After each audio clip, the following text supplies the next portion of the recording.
Election झाल्यानंतर आपण मित्रच आहोत, शेवटी महायुतीमध्ये आपण आहोत.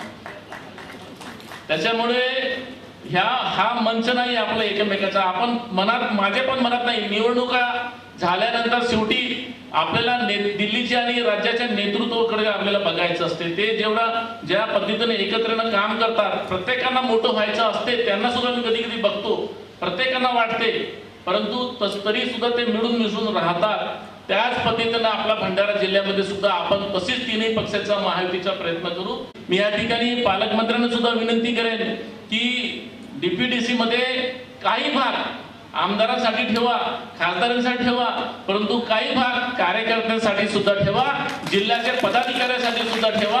आणि त्या जिल्हा प्रमुख पासून ते तालुका प्रमुखांना फक्त भारतीय जनता पक्षाच्याच कार्यकर्त्यांना नका ठेवू, तर राष्ट्रवादी आणि शिवसेनेच्या बी कार्यकर्त्यांना न्याय देण्याचा प्रयत्न करा. शेवटी तुम्ही पालकमंत्री आहेत, महायुतीचे पालकमंत्री आहेत, आणि महायुतीचे पालकमंत्री म्हणून आपण न्याय देणार अशी मी या ठिकाणी प्रार्थना करतो, विनंती करतो.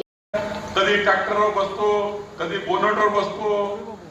खरं तर हे धंदे केलेच नाही पाहिजे खासदार. खरं आहे ना बोंडेकर, निवडून आलेल्या प्रतिनिधींनी ज्या कामाकरता आपण निवडून आलो आहे त्या संसदेमध्ये आपल्या मतदारसंघाचा आवाज, ज्या 25 लाख जनतेने आपल्याला निवडून दिलाय, लोकसभेचा खासदार हा 25 लाख लोकांचा प्रतिनिधी आहे. या प्रतिनिधींनी संसदेमध्ये आपली रिस्तर बाजू मांडून केंद्रातल्या सरकारकडे आपले प्रश्न सोडून घ्यावे लागतात. अरे आम्ही राहिला विरोधी पक्षामध्ये, मी तर 25 वर्ष विरोधी पक्षात आमदार आहे आणि फक्त 7-8 वर्ष झाले आपला मंत्रिपदावर आहोत आम्ही. 5 वर्ष मागच्या वेळी ऊर्जा मंत्री, आता मी महसूल मंत्री आहे. भारतीय जनता पार्टी तर कायम विरोधी पक्षामध्ये काम केलं आहे. आमचं आयुष्य देवेंद्रजीचं, नितीनजीचं, साऱ्या लोकांचं आयुष्य हे भारतीय जनता पार्टीमध्ये विरोधी पक्षात गेलं आहे.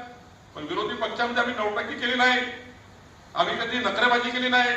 आम्ही विधानमंडळामध्ये देवेंद्रजी, आम्ही सर्व लोक सरकारसमोर भांडायचो, सरकारची त्या ठिकाणी उज्जत करायचो, सरकारसमोर ठिय्या करायचो, आणि तेव्हा आमच्या विरोधी पक्षात असताना आम्ही या ठिकाणी काम करायचो. पण एक गोष्ट खरी आहे बोंडेकरजी की नौटंकी सुरू आहे नुसती, पण चिंता करू नका, अशा नौटंकीबाज लोकांना लोक पुन्हा निवडून देत नाही. जेवढ्या स्पीडनं निवडून आले तेवढ्या स्पीडनं जमानत जप्त झाल्याशिवाय राहणार नाही. काळजी करायची गरज नाही. आपण सर्व लोक या ठिकाणी, जनता काही आता पुढे राहिली नाही आहे, जनतेला कळतं, त्यामुळे या ठिकाणी नौटंकीला काही अर्थ नाही.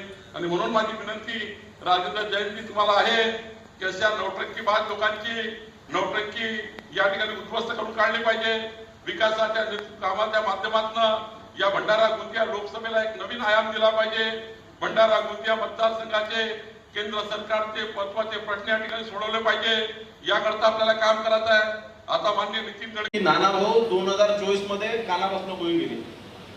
कानापासून नाही, मागच्या 2019 मध्येच कान काटलं होतं मी.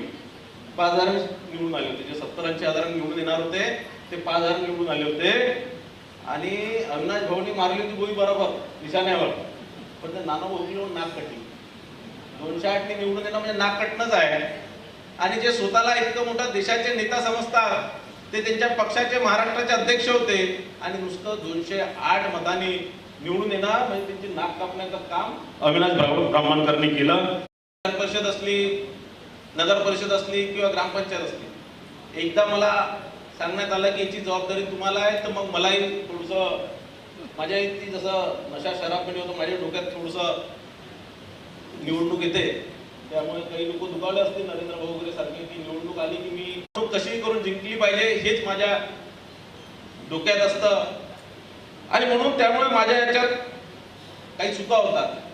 आणि या निवडणुकी दरम्यान त्याचा रागही आला असणार, ते साहजिक आहे. काही माझ्या या निवडणुकी दरम्यान काही बोलण्या वागण्यात काही जर चूक झाली असणार तर मी या माध्यमातून आपल्या सर्वांची आणि सर्व मतदारांची, मंचावर बसलेल्या सर्वांची दिलगिरी व्यक्त करतो. आणि खऱ्या अर्थानं बघितलं ना बावनकुळे साहेब, तुम्हाला माहित आहे 19 मध्ये ज्यांना तिकीट आपण देणार होते आणि ऐन वेळी तुम्ही परिणयजीला तुम्ही उभ्या केला, म्हणजे 19 मध्ये आमदार झाला असता. आणि नंतर तुम्ही एक आणखीन चूक केली होती, त्यांना जिल्हा परिषदेची साधी तिकीट दिली नाही, म्हणून आम्ही राष्ट्रवादीची तिकीट दिली.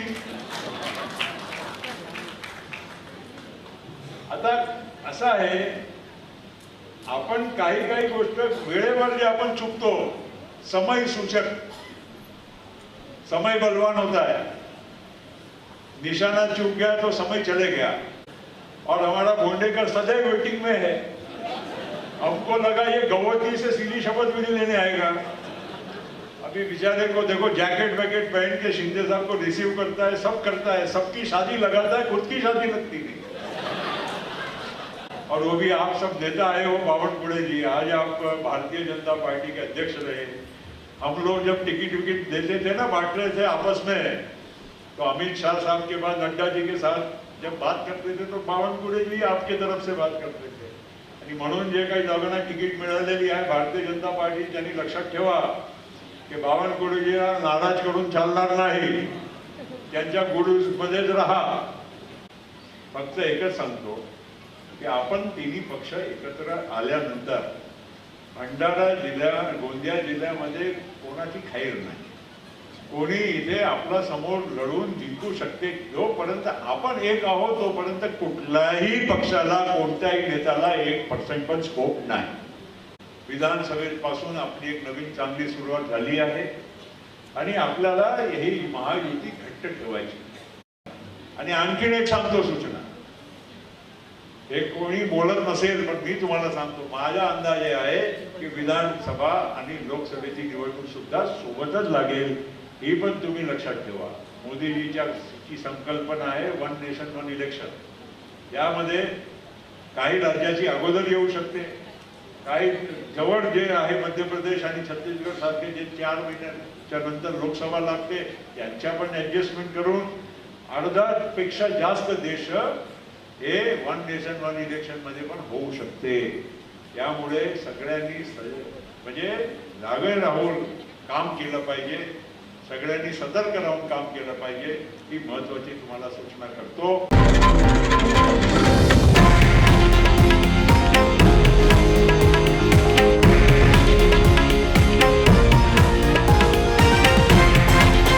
हे आहे देशातील नंबर 1 न्यूज नेटवर्क आणि आपण पाहत आहात TV9 मराठी, एकमेव।